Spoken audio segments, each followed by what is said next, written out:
they have to make the funny face, then you have to make the funny face. That's just fair. Hi, I'm Kelly Gallagher, speech language pathologist, and welcome to Smart Mouth. Today's topic, 5 things that you can do at home to work with your child on speech sounds. Tip number 1, start with a sound that they know. If they're working on the K or the G sound, but you know that they already know the M, then start with that. Learning sounds and learning how to learn sounds are 2 very different skills, and you will increase their feelings of success and their confidence if you start with a sound that they already know. Tip number 2, use something new. You don't have to go out and buy something new, but if you try to use a game that they already know the rules to and you kind of try to change them, they might be a little bit resistant to that. So either use a new game or try like a new activity or even use like food items if you want, like every time you say your sound, you get a fruit snack. Just something new. If somebody came into your house and they took all of your coffee mugs and then they made you say something in order to earn each one of them back, you would have some pretty choice words for them and you would be right. So leave their Hot Wheels alone and bring something new into the situation. Tip number 3, everyone talks. A lot of the mistakes that I see made are when parents have the student say their sound 3 times and then nobody else says anything, and so the rule only applies to the child.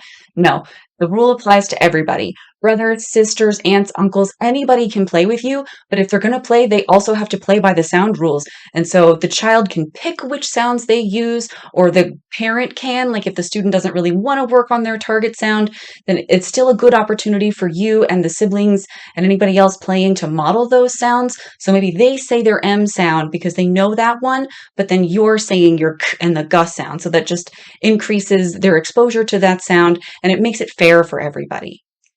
Tip number 4, honor attempts. When I'm working with students, I like to sort of have a 3 strikes and you're out kind of thing. And so if they say it for me 3 times, even if none of those productions were correct, I still give them the thing that they were trying to earn because they worked for me. You don't ever want to tell them that they got a sound correct if they didn't.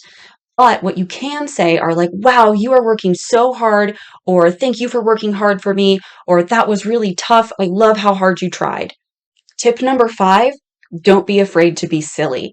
No one is watching you except maybe your Alexa and the student. And the thing is, they're having to make the funny face, whether they're opening up their mouth super wide so that they can try that K and G sound, or whether they're holding the lips together, or whether they're trying to push sound out through a straw. You make some funny faces in speech, and so be willing to meet them where you're asking them to go. If they have to make the funny face, then you have to make the funny face. That's just fair.